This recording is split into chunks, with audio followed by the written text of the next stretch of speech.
UN Secretary-General Antonio Guterres has called for the violence between Israel and Hamas to stop immediately. Opening an emergency online meeting of the Security Council on Sunday, he said the conflict risks triggering an uncontrollable security and humanitarian crisis. The senseless cycle of bloodshed, terror and destruction must stop immediately. All parties must respect international humanitarian law and international human rights law. The status quo at the holy sites must be upheld and respected.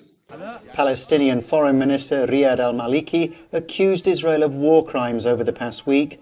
Calling for international pressure against Tel Aviv, he drew members' attention to the case of the al-Hadidi family, several of whom died in an Israeli airstrike. Mr. President, there are no words that can describe the horrors our people are enduring.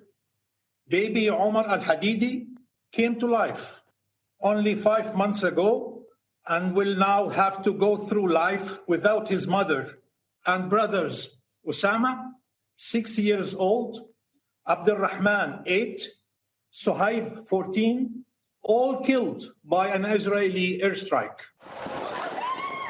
But Israel's ambassador to the United Nations Security Council reacted by accusing Hamas of premeditating the conflict.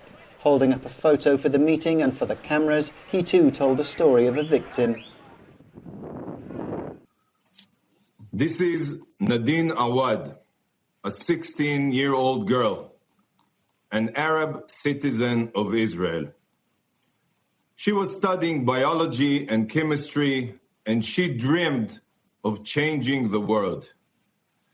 She was murdered last Wednesday by the radical jihadi terrorist group Hamas. A Hamas rocket slammed into her home in central Israel, killing her and her father. UN Chief Guterres urged all sides to return to talks aimed at a two-state solution, but right now those two sides look as far apart as ever. Thank you, Ambassador from Israel.